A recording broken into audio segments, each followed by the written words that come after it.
La sombra en el cuarto frío. Me llamo Carlos, tengo 37 años y llevo 15 trabajando en el CEMEFO de la Ciudad de México. A lo largo de los años, he visto más de lo que alguien debería ver en toda una vida: cuerpos irreconocibles, víctimas de crímenes terribles y accidentes que parecen sacados de una pesadilla. Aprendí a separar mi vida laboral de la personal, a no llevarme el trabajo a casa. Pero en 2012, una noche lluviosa, algo cambió. Ese fue el año en el que descubrí que hay cosas que ni la experiencia más fría puede explicar, algo que me acompaña hasta hoy. Era una noche como cualquier otra, o eso pensé al llegar.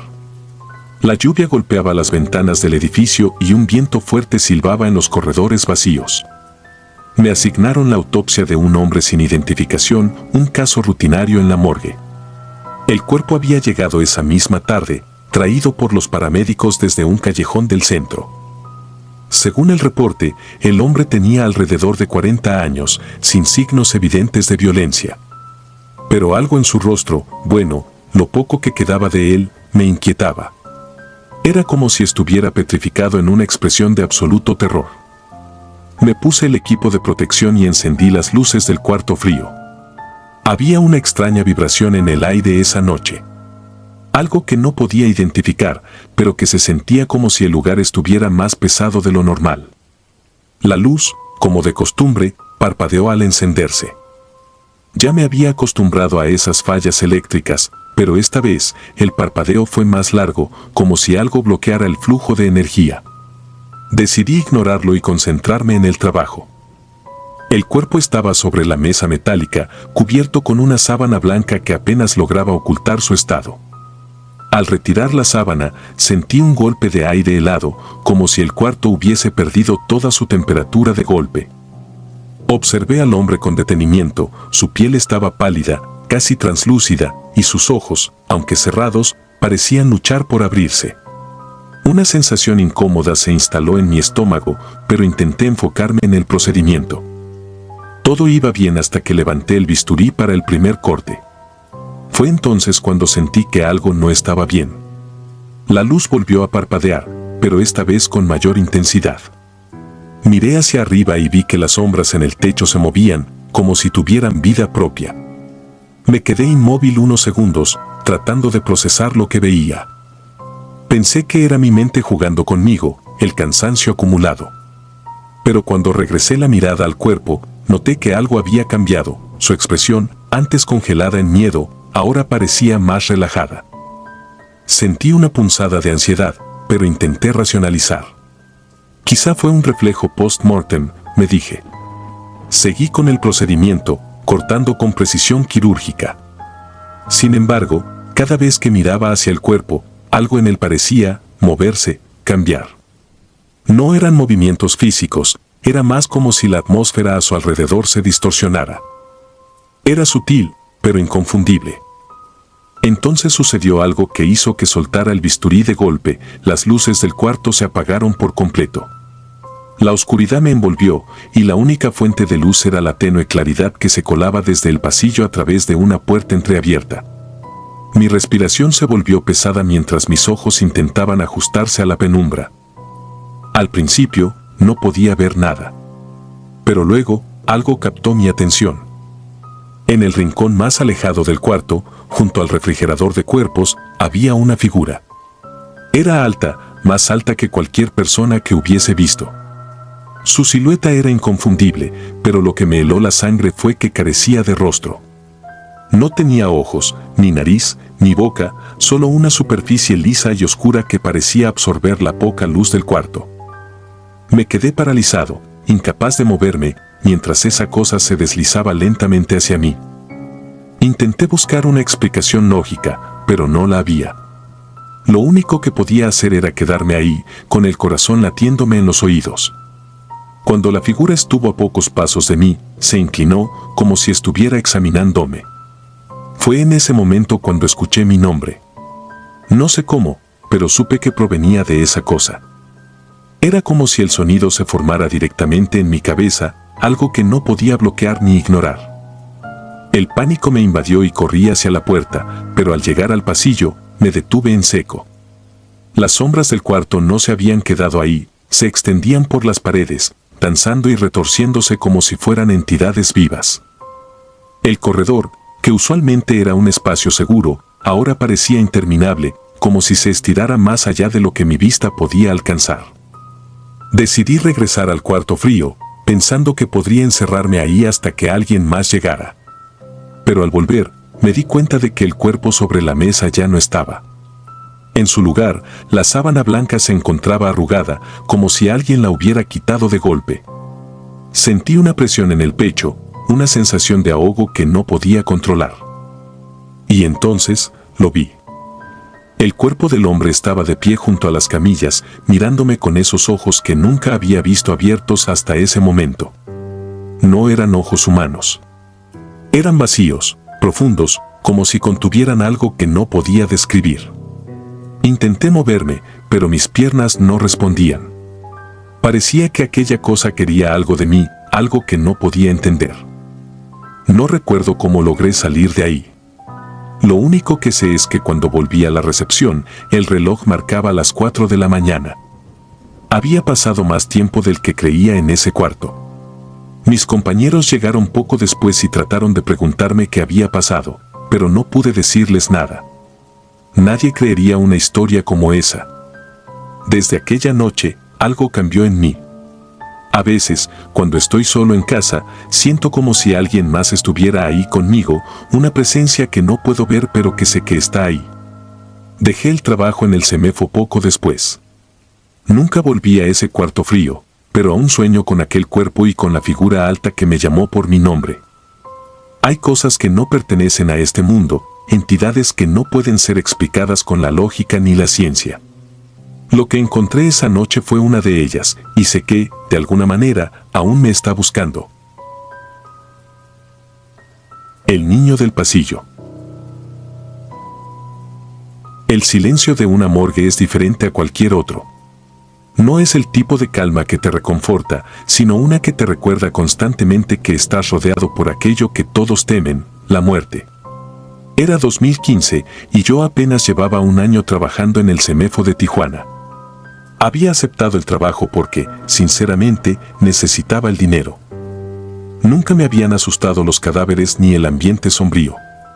Pensaba que todo podía explicarse con lógica. Pero aquella noche entendí que no todo puede ser tan simple. Recuerdo que el turno comenzó como cualquier otro. Afuera hacía frío, con ese viento seco que cala los huesos y que siempre parece traer consigo el olor a descomposición. Había terminado de revisar unos documentos en la oficina y me dirigí a la sala de necropsias. Los pasillos estaban vacíos, como siempre, con las luces fluorescentes parpadeando de vez en cuando. No era algo fuera de lo común, el sistema eléctrico del edificio era antiguo y esas fallas eran constantes. La sala de necropsias estaba helada, como debía estar. Encendí las luces, me puse el equipo y me acerqué a las mesas. Esa noche tenía que trabajar con el cuerpo de una mujer joven que había fallecido en un accidente automovilístico. Había algo en su rostro, una serenidad extraña para alguien que había muerto de forma tan violenta. Me dispuse a empezar, cuando algo llamó mi atención. Era un sonido que no tenía lugar en un sitio como ese. Una risa. Aguda, corta, como la de un niño pequeño jugando. Me quedé inmóvil por un momento, tratando de convencerme de que había sido mi imaginación. Pero ahí estaba otra vez, clara y fuerte, proveniente del pasillo. Instintivamente agarré una linterna que tenía sobre la mesa y salí a investigar. El pasillo estaba vacío, como siempre. Las luces seguían parpadeando, pero no había señales de que alguien más estuviera ahí. Caminé hasta el final del corredor, apuntando con la linterna en todas direcciones. Nada. No había puertas abiertas, ni ventanas que pudieran haber dejado pasar a alguien. El sonido de mi respiración y el zumbido de las lámparas eran lo único que rompía el silencio. Después de unos minutos, regresé a la sala de necropsias, algo inquieto pero decidido a terminar el trabajo. Fue entonces cuando lo vi. Junto a una de las mesas de acero, donde estaban los cuerpos que aún no se habían procesado, había un niño pequeño. No debía tener más de 7 u 8 años. Llevaba una camiseta blanca sucia y pantalones cortos, y estaba descalzo, con los pies descoloridos por el frío del lugar. No podía ver su rostro porque estaba de espaldas, pero lo más extraño era su postura. Estaba completamente quieto, inmóvil, como si hubiera sido colocado ahí por alguien más. Mi corazón se aceleró. No era posible que un niño estuviera ahí. La morgue no era un lugar al que cualquiera pudiera entrar, mucho menos un menor. Intenté moverme, pero mi cuerpo se negaba. Algo no encajaba. Era como si el aire en la habitación se hubiera vuelto más denso, más pesado. Parpadeé y el niño ya no estaba. No escuché pasos, ni vi movimiento alguno. Simplemente desapareció. Me quedé mirando el lugar donde había estado, tratando de procesar lo que acababa de suceder. Sentí una opresión en el pecho, como si algo invisible me estuviera empujando hacia abajo. Pero en lugar de huir, intenté convencerme de que había sido una alucinación, un truco de la mente provocado por el cansancio. Regresé al trabajo, aunque con una sensación de incomodidad que no me dejaba concentrarme. A medida que avanzaba con la autopsia, sentí que algo me observaba. Esa sensación constante de que no estaba solo en la sala se hacía cada vez más fuerte. Cada vez que levantaba la vista, esperaba ver al niño de nuevo, pero no había nada. Terminé más rápido de lo habitual, limpié el área y me dispuse a salir. Cuando apagué las luces de la sala y cerré la puerta, sentí la necesidad de mirar hacia atrás. No sé por qué lo hice. Era como si algo en mi interior me obligara a hacerlo. Al girarme, lo vi otra vez. El niño estaba parado al otro lado del vidrio de la puerta, mirándome fijamente. Esta vez podía ver su rostro. Sus ojos eran grandes, demasiado grandes para su cabeza, y estaban completamente negros, sin rastro de blanco. Su expresión no era ni triste ni feliz. Era neutra, vacía, como si no entendiera qué era lo que estaba haciendo ahí. Me quedé paralizado por unos segundos antes de girar y correr por el pasillo hacia la recepción. Sentía que el aire se hacía más frío con cada paso, como si algo me estuviera siguiendo. Al llegar a la recepción, vi a mi compañero de turno revisando unos papeles. Lo miré, tratando de calmar mi respiración. No sabía cómo explicarle lo que acababa de pasar. La noche terminó sin más incidentes. No le conté a nadie lo que había visto, temiendo que me consideraran loco. Durante los días siguientes, traté de evitar la sala de necropsias lo más que pude, delegando las tareas a mis compañeros. Pero algo me seguía perturbando. Cada vez que pasaba cerca de esa sala, sentía como si algo me estuviera llamando. Una semana después, volví a escuchar la risa. Esta vez, no provenía del pasillo, sino de dentro del refrigerador donde se almacenaban los cuerpos. Abrí la puerta lentamente, con el estómago revuelto. Dentro, todo estaba en orden. Los cuerpos estaban en sus respectivas bandejas, cubiertos con etiquetas y mantas. Pero en el fondo, en la última bandeja, había una mancha oscura que no recordaba haber visto antes. Me acerqué, sintiendo que el aire se volvía más pesado a mi alrededor. Al retirar la manta, vi el rostro del niño, pero esta vez estaba en el cuerpo de un hombre adulto. Tenía los mismos ojos negros, la misma expresión vacía, pero algo en su forma era antinatural, como si el cuerpo estuviera retorcido para encajar en el espacio. No recuerdo cómo salí de ahí. Todo lo que sé es que después de ese día pedí mi transferencia a otro turno y evité volver al refrigerador por completo. A pesar de haber cambiado mi rutina, no pude escapar del recuerdo de ese niño. Hasta el día de hoy, sigo preguntándome qué era realmente. ¿Una alucinación? ¿Un espíritu atrapado? ¿Algo peor? No tengo respuestas, pero cada vez que paso por un lugar silencioso o escucho una risa que no puedo identificar, siento que el niño todavía está ahí, esperando que vuelva a la sala de necropsias. Y eso es lo que más me aterra. El psicópata que no murió. Era 2008 cuando el caso más extraño y perturbador de mi vida llegó al CEMEFO de Monterrey. Para ese entonces, ya llevaba 10 años trabajando como técnico forense, lo que significa que había visto de todo. Accidentes brutales, víctimas de crímenes atroces y cuerpos en estados que pocas personas pueden imaginar sin sentir ganas de vomitar. Uno se acostumbra, aunque no por completo, pero esa noche me di cuenta de que hay cosas a las que nadie, por mucho tiempo que lleve en este trabajo, puede enfrentarse sin quebrarse. Todo empezó en una tarde calurosa de agosto, cuando la policía trajo el cuerpo de un hombre que, según ellos, había causado terror en la ciudad durante meses. Un asesino serial, dijeron. Lo habían identificado gracias a una cámara de seguridad y finalmente lo acorralaron en un enfrentamiento que terminó con su muerte. Su nombre era desconocido, pero su apodo circulaba en los noticieros, el Silenciador. Un hombre de mediana edad que había aterrorizado Monterrey al dejar a sus víctimas en posiciones extrañas y grotescas, todas con una particularidad, una mueca amplia y antinatural en sus rostros, como si estuvieran sonriendo en el momento de su muerte. Esa tarde, su cadáver fue trasladado a nuestra morgue. Yo estaba a cargo de la autopsia. No había nada particularmente raro en él a simple vista. Era un hombre robusto, de unos 45 años, con una herida de bala en el pecho que había sido fatal. Sin embargo, había algo en su rostro que me hizo sentir incómodo desde el primer momento. Sus labios estaban curvados hacia arriba en lo que parecía una sonrisa, pero no era una sonrisa común. Era una expresión extraña, inhumana, como si su rostro se hubiera congelado en una burla macabra. La temperatura del cuarto frío parecía más baja de lo normal esa noche. Ajusté los controles del aire acondicionado, pero todo indicaba que estaba en el nivel habitual. Sin embargo, sentí una especie de opresión en el ambiente, una pesadez que no podía explicar. Me convencí de que solo era el cansancio acumulado. Trabajar en la morgue no es fácil, el ambiente ya de por sí puede resultar perturbador y mi turno nocturno no ayudaba. Comencé con los procedimientos habituales. Coloqué el cuerpo sobre la mesa metálica, preparé las herramientas quirúrgicas y encendí la lámpara de luz blanca que siempre utilizábamos para las autopsias. Todo iba como de costumbre hasta que corté la piel del tórax. Fue entonces cuando escuché algo. No era un ruido común del equipo ni el crujido de los huesos al realizar la incisión. Era algo más.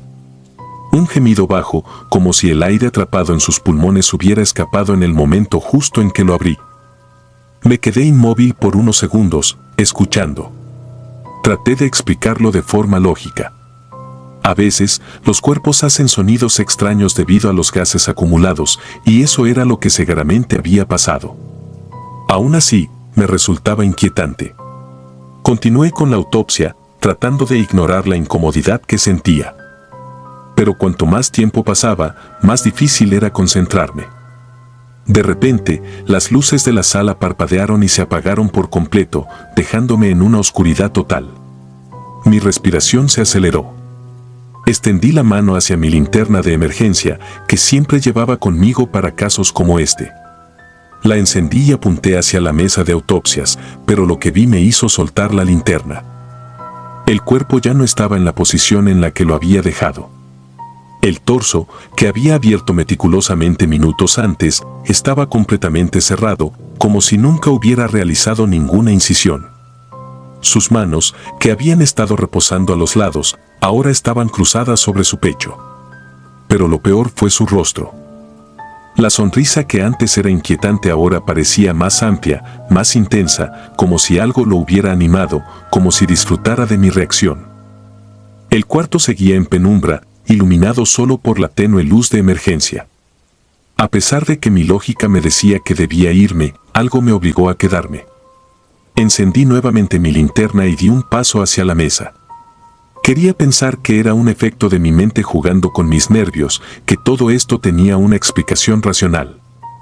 Pero al acercarme, noté algo que me heló hasta lo más profundo. Los ojos del cadáver estaban abiertos. No recuerdo haberlos abierto yo. Estaban completamente fijos en mí, con un brillo opaco que no debería existir en un cuerpo sin vida. Me alejé de la mesa, intentando controlar el temblor en mis manos. Decidí salir de la sala y buscar a uno de mis compañeros. Algo en mi interior me decía que no debía estar ahí solo. Sin embargo, cuando me giré hacia la puerta, noté que estaba cerrada. La había dejado abierta al inicio de la autopsia, pero ahora estaba completamente cerrada. Intenté abrirla, pero no se movía, como si algo del otro lado la mantuviera bloqueada. Volví la vista hacia la mesa, y lo que vi me hizo retroceder hasta chocar contra la pared. El cadáver ya no estaba sobre la mesa. La sábana que lo cubría estaba tirada en el suelo, y la mesa, vacía. Mi linterna temblaba en mis manos mientras iluminaba la habitación, buscando alguna explicación. Fue entonces cuando lo vi. El cadáver estaba de pie en la esquina más oscura de la sala. Su postura era rígida, antinatural, y su cabeza estaba inclinada hacia un lado, con esa misma sonrisa macabra en el rostro. Parecía mirarme, aunque sus ojos no tenían vida. Algo en mí se rompió en ese momento. Ya no podía pensar con claridad. Solo quería salir de ahí. De repente, las luces volvieron, parpadeando varias veces antes de estabilizarse. La habitación estaba completamente iluminada y al mirar hacia la esquina, el cadáver ya no estaba. Corrí hacia la puerta y, esta vez, se abrió sin problemas. Salí al pasillo, respirando con dificultad, y me dirigí a la oficina donde estaban los demás. No les dije nada, solo inventé una excusa para no volver a entrar a la sala esa noche. El resto de mi turno pasó en un estado de alerta constante. Cada vez que escuchaba un ruido o veía algo por el rabillo del ojo, me preparaba para lo peor. Pero nada más ocurrió esa noche. Cuando terminé mi turno, salí del edificio sin mirar atrás. Durante semanas, no pude dormir bien. Cada vez que cerraba los ojos, veía esa sonrisa, esa expresión burlona que parecía decirme que sabía algo que yo no. Incluso en mi casa, sentía como si no estuviera completamente solo. A veces encontraba cosas fuera de lugar, como si alguien hubiera estado moviéndolas. Otras veces, me despertaba con la sensación de que algo estaba en mi habitación, mirándome desde la oscuridad. Finalmente, pedí una transferencia a otro turno, en otro departamento. No volví a hacer una autopsia en el CEMEFO de Monterrey.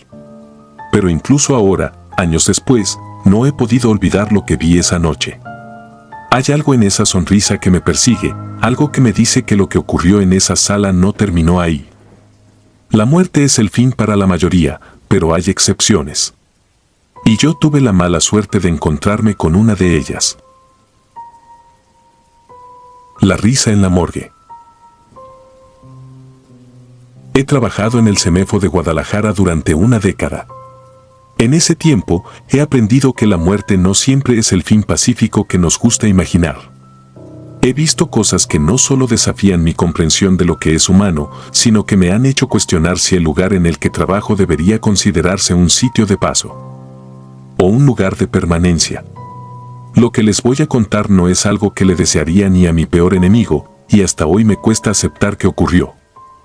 Era una madrugada cualquiera, o al menos eso pensé.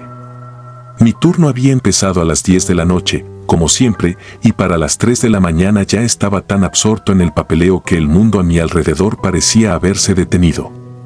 La oficina era un espacio pequeño y frío, con paredes blancas y un escritorio de metal desgastado por los años. La luz del monitor era lo único que rompía la penumbra, ya que no me molesté en encender todas las lámparas. Me gustaba trabajar en ese ambiente, silencio absoluto, sin distracciones. Había apenas 3 cuerpos almacenados en el refrigerador esa noche, algo inusual, ya que normalmente la morgue estaba llena. Supongo que las noches tranquilas en una ciudad como Guadalajara también ocurren de vez en cuando. Terminé de revisar un informe sobre un caso reciente y me levanté para estirar las piernas. Fue en ese momento que lo escuché. Una risa. No era estruendosa ni exagerada. Era baja, corta, y sonaba como si alguien estuviera tratando de contenerla. Lo primero que pensé fue que era mi compañero Raúl, que trabajaba conmigo en el turno nocturno. Raúl era conocido por sus bromas de mal gusto, así que asumí que estaba intentando asustarme. Me giré lentamente, preparado para regañarlo, pero no había nadie. El pasillo que daba al cuarto frío estaba vacío, bañado por la tenue luz amarilla de las lámparas que siempre parecían estar a punto de fundirse. Pensé que tal vez Raúl se había escondido, así que me acerqué al refrigerador de cuerpos. Era un bloque de acero imponente, con puertas numeradas que ocultaban lo que quedaba de los muertos. Todo estaba en su lugar, las puertas cerradas, sin rastro de que alguien hubiera estado ahí. Volví a la oficina, algo molesto, pensando que quizá había imaginado la risa. Me senté, intenté retomar mi trabajo, pero no podía concentrarme. Había algo extraño en el ambiente. Ese tipo de sensaciones que no puedes explicar, pero que se cuelan en tu mente y no te dejan en paz. La oficina, que siempre me había parecido un refugio dentro de un lugar tan lúgubre, ahora me resultaba opresiva. Pasaron unos minutos, tal vez más, cuando algo me hizo levantar la vista del monitor. Sentí un cambio en la atmósfera, como si hubiera alguien más en la habitación. Y entonces la vi. Estaba de pie, junto al refrigerador de cuerpos. Una mujer de cabello largo y oscuro, descalza, vestida con una bata blanca que se aferraba a su cuerpo como si estuviera húmeda. Sus brazos colgaban a los lados y su cabeza estaba inclinada hacia un costado, como si intentara observarme desde un ángulo extraño. Pero lo que realmente me paralizó fueron sus ojos. Eran completamente oscuros, sin brillo, como si estuvieran hechos de vacío. No me moví. No podía. Mis manos se aferraron al escritorio y mi mente trataba de encontrar una explicación lógica. Tal vez era una broma, una sombra, un maldito truco de la luz. Pero ella estaba ahí, completamente inmóvil, mirándome. Mi instinto fue levantarme e ir hacia la puerta, pero antes de que pudiera hacer nada, parpadeé y ya no estaba. Simplemente había desaparecido, como si nunca hubiera estado allí. El aire en la oficina parecía volver a la normalidad, pero yo no. Sabía que lo que había visto no era normal. Por primera vez en 10 años, sentí que no estaba solo en la morgue, y no en el buen sentido. No mencioné nada a Raúl. A la mañana siguiente, terminé mi turno y me fui a casa, tratando de convencerme de que había sido mi imaginación, un efecto del cansancio o del trabajo nocturno. Pero esa explicación no me consolaba. Los días pasaron, pero algo dentro de mí seguía inquieto. La imagen de la mujer no dejaba de aparecer en mi mente. Me obsesioné con buscar respuestas. Pregunté a otros compañeros si habían visto o escuchado algo extraño durante sus turnos, pero nadie tenía nada que contar. Me sentía como un loco, pero necesitaba entender qué había ocurrido esa madrugada. Fue casi una semana después cuando encontré una pista. Uno de los custodios, un hombre mayor que llevaba décadas trabajando en el edificio, mencionó algo en una conversación casual. Me dijo que hacía años, antes de que yo llegara al CEMEFO, una joven había muerto justo ahí, en la morgue. La historia, según él, era que la mujer había sido llevada para una autopsia después de un supuesto suicidio, pero antes de que pudieran iniciar el procedimiento, algo sucedió. El custodio no sabía los detalles, solo que la mujer había fallecido en circunstancias poco claras y que su cuerpo había permanecido en el refrigerador durante varios días sin ser reclamado. Me dijo que algunos empleados antiguos decían que a veces algo pasaba en el cuarto frío. Puertas que se abrían solas, cambios inexplicables en la temperatura, o incluso el sonido de pasos en los pasillos cuando nadie estaba allí. No sabía si creerle, pero lo que me contó hizo que todo encajara. La mujer que vi junto al refrigerador, su expresión vacía, su forma de estar ahí como si no perteneciera a este mundo. Todo apuntaba a que era ella. Desde esa noche, las cosas en la morgue no volvieron a ser normales para mí. Durante los turnos nocturnos, siempre sentía que alguien me observaba, incluso cuando estaba completamente solo.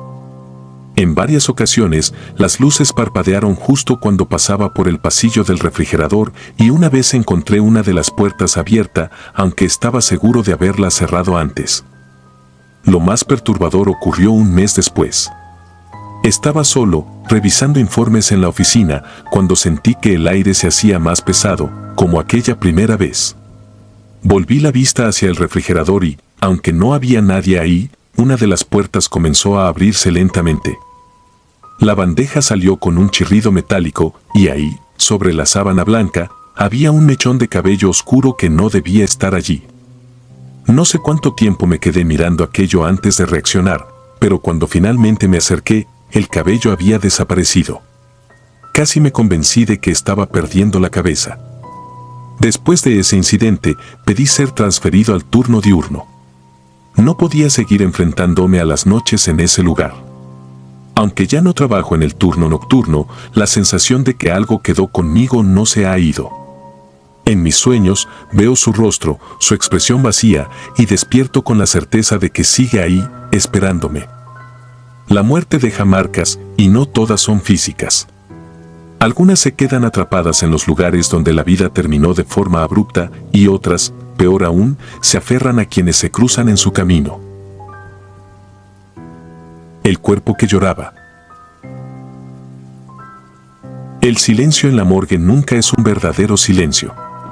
Siempre hay un zumbido eléctrico, el murmullo de los refrigeradores y el crujido de las paredes cuando el edificio, viejo y frío, parece respirar. Pero aquella madrugada en el CEMEFO de Toluca, el silencio se sintió diferente, como si algo más llenara el espacio. Soy Alejandra, trabajé ahí durante 5 años, y aunque mi trabajo nunca fue sencillo, esa noche me enseñó que hay cosas que no pueden archivarse ni olvidarse. Era invierno, y las noches eran heladas.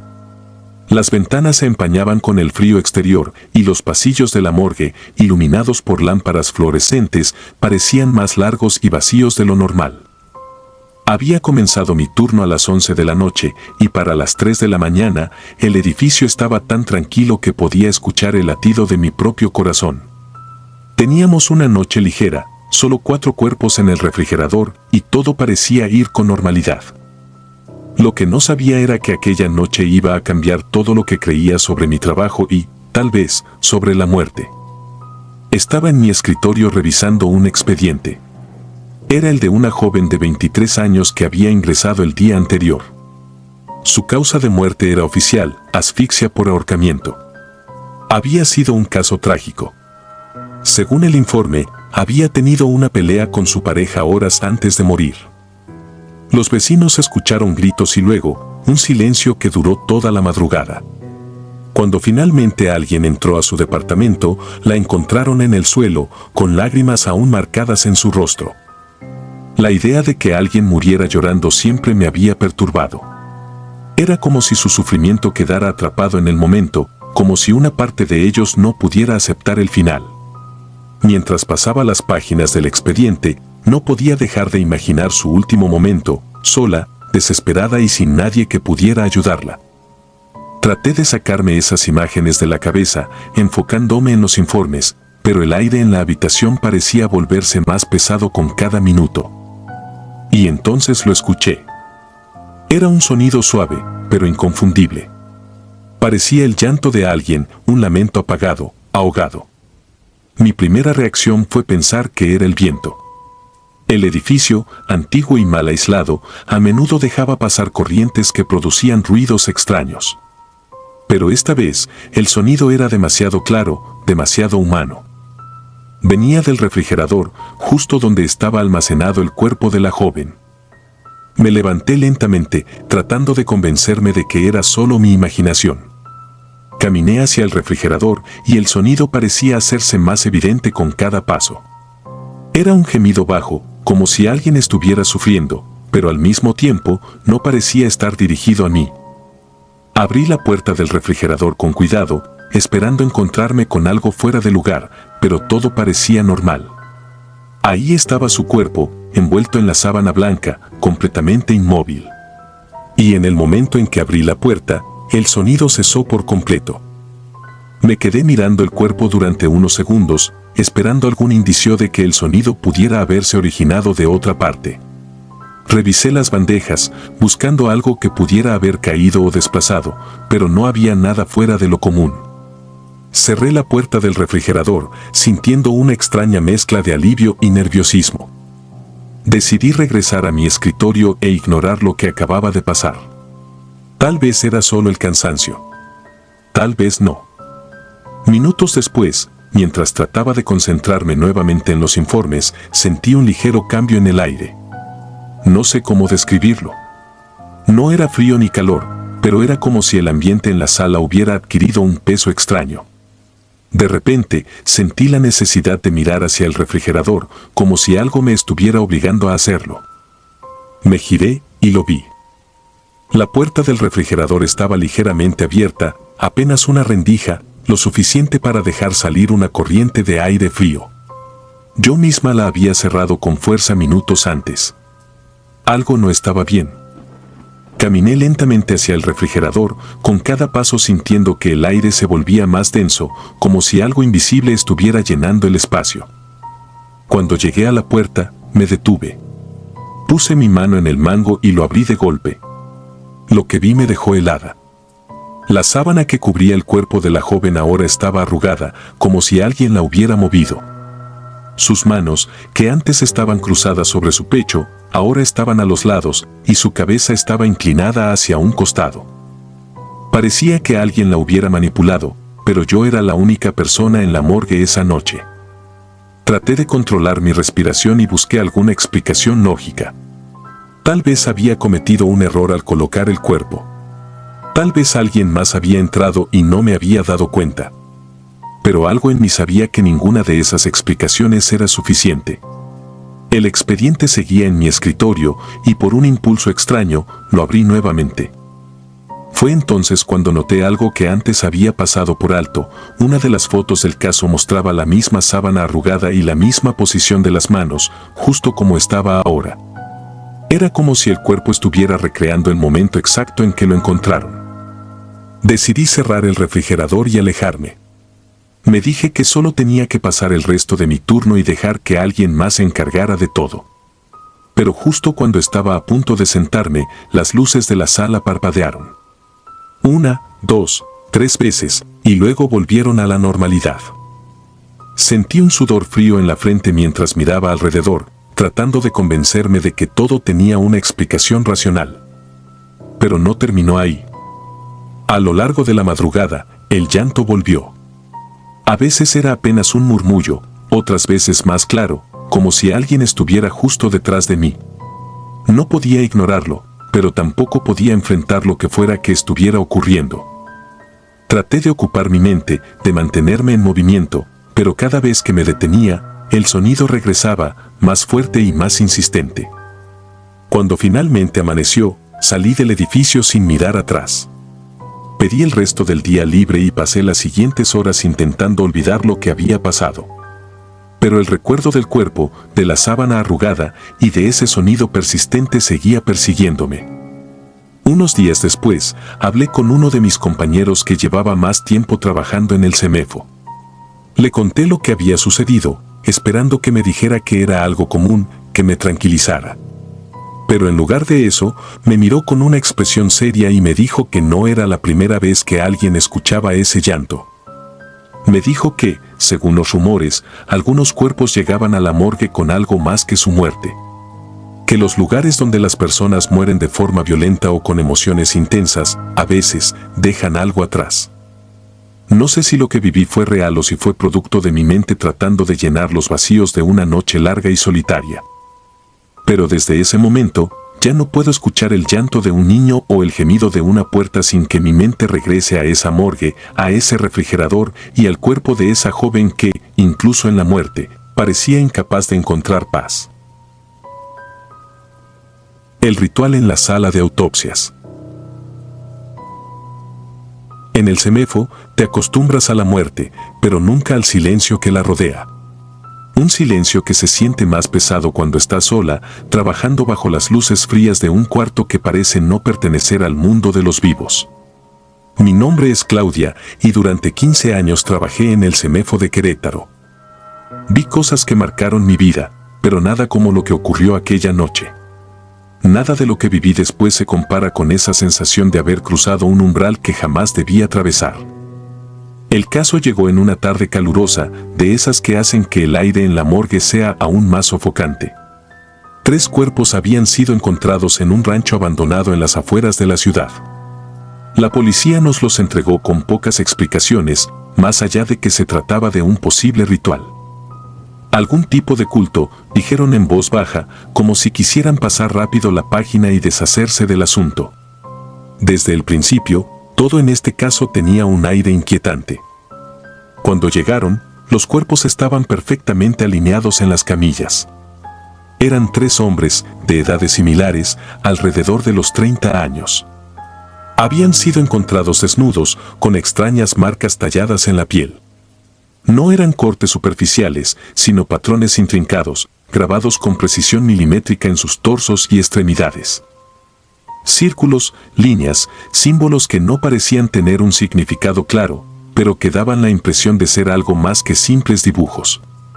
Cada cuerpo parecía contar una historia que yo no podía entender. Mientras los preparaba para las autopsias, no podía dejar de sentir una extraña atracción hacia esos símbolos. Había algo en ellos que no podía ignorar, como si me estuvieran mirando de vuelta. Traté de racionalizarlo, de convencerme de que solo eran patrones complejos creados por alguien con una mente enferma. Sin embargo, algo dentro de mí sabía que aquello no era tan simple. Esa noche, me quedé sola en la morgue. Había insistido en terminar los procedimientos por mi cuenta, era meticulosa con mi trabajo y no confiaba en que alguien más pudiera manejar un caso tan peculiar con el cuidado necesario. Las luces del edificio estaban bajas, como siempre durante los turnos nocturnos, y el único sonido que me acompañaba era el zumbido constante de los refrigeradores. La soledad nunca me había molestado antes, pero esa noche se sentía diferente. Comencé con el primer cuerpo. La piel estaba fría al tacto, pero las marcas eran lo que más llamaba la atención. Eran profundas, pero no había señales de sangrado. Era como si hubieran sido hechas con un calor extremo, sellando las heridas al instante. Bajo la luz de la lámpara, los símbolos parecían tener un brillo tenue, como si reflejaran más luz de la que deberían. Pensé que tal vez era un efecto de la sangre seca o de los aceites naturales de la piel, pero el brillo era extraño, casi vivo. A medida que avanzaba con el procedimiento, el ambiente a mi alrededor comenzó a cambiar. Era sutil al principio, un ligero cambio en la presión del aire, como si algo invisible se estuviera acercando. Traté de ignorarlo, enfocándome en mi trabajo, pero entonces lo escuché. No eran sonidos típicos de la morgue, ni el zumbido de los refrigeradores, ni el crujido ocasional de las paredes viejas. Era un canto bajo y rítmico, casi imperceptible al principio, pero que poco a poco se hizo más claro. No entendía las palabras, si es que eran palabras. No sonaba a ningún idioma que hubiera escuchado antes. Era como si viniera de todas partes y de ninguna a la vez. Me detuve. Miré alrededor de la sala, buscando alguna fuente lógica para aquel sonido. Pero estaba completamente sola. La morgue estaba vacía, y la puerta principal estaba cerrada con llave. Mi cuerpo reaccionó antes que mi mente, quise dejarlo todo y salir corriendo, pero algo en los símbolos de los cuerpos me retenía. Sentí que no podía irme sin terminar lo que había comenzado. Cuando pasé al segundo cuerpo, el canto pareció intensificarse. Los símbolos en su piel brillaban aún más bajo la luz, con un resplandor que no podía explicarse. Eran casi hipnóticos, como si estuvieran diseñados para captar la atención de quien los mirara. Mi cabeza comenzó a doler, una punzada aguda que crecía con cada minuto. No podía dejar de mirar los patrones, parecían moverse, cambiar sutilmente, como si tuvieran vida propia. El dolor de cabeza se volvió insoportable justo cuando pasé al tercer cuerpo. Este tenía las marcas más complejas de los 3, un intrincado diseño que cubría su pecho y se extendía hasta sus brazos. Mientras lo examinaba, el canto alcanzó un clímax. Era como si decenas de voces estuvieran llenando el cuarto, pero al mismo tiempo no podía identificar de dónde provenían. Mi visión comenzó a nublarse y sentí como si el suelo bajo mis pies estuviera cediendo, aunque no me estaba moviendo. No sé cuánto tiempo pasó, pero de repente todo se detuvo. El canto cesó, los símbolos dejaron de brillar y el cuarto volvió a la normalidad. Me quedé ahí, temblando, incapaz de procesar lo que acababa de ocurrir. Terminé la autopsia del tercer cuerpo tan rápido como pude y me fui de la morgue esa noche con la sensación de que algo me había seguido hasta mi casa. En los días siguientes empecé a notar cosas extrañas. Pequeños detalles que parecían insignificantes, pero que juntos formaban un patrón que no podía ignorar. Las luces de mi casa parpadeaban constantemente, aunque el sistema eléctrico era nuevo. A menudo sentía que alguien estaba detrás de mí, pero al girarme no había nada. Mis sueños estaban llenos de imágenes de los símbolos, de cuerpos alineados en un círculo y de un fuego que parecía consumirlo todo. Lo más perturbador ocurrió una semana después. Al revisar los archivos del caso, noté algo que no había visto antes. Había un detalle en el reporte policial que había pasado por alto: los cuerpos habían sido encontrados alrededor de un círculo de ceniza, con velas aún encendidas. Uno de los oficiales había mencionado haber sentido una presencia extraña en el lugar, pero el comentario había sido descartado como paranoia. Desde entonces, la sensación de ser observada no me abandonó. No importa dónde estuviera, siempre sentía que algo me vigilaba desde las sombras, algo que no podía ver pero que sabía que estaba ahí. A veces, en las noches más tranquilas, juraría que podía escuchar ese canto otra vez, como un murmullo lejano que nunca se apagaba por completo. No volví a trabajar en un caso similar. Dejé el CEMEFO unos años después, incapaz de soportar el peso de lo que había experimentado. Pero incluso ahora, lejos de aquella morgue y de aquellos cuerpos, siento que los símbolos me dejaron marcada de alguna manera. Hay noches en las que me despierto de golpe, con la sensación de que alguien está parado al pie de mi cama, observándome. No importa cuánto trate de olvidar, sé que algo me siguió esa noche y que nunca me dejará en paz. Si disfrutas de los relatos, te invitamos a apoyarnos con un like y un comentario, ya que eso nos ayuda muchísimo. Además, si aún no estás suscrito o suscrita, te animamos a formar parte de la comunidad del terror. Muchas gracias por escucharnos y por tu apoyo.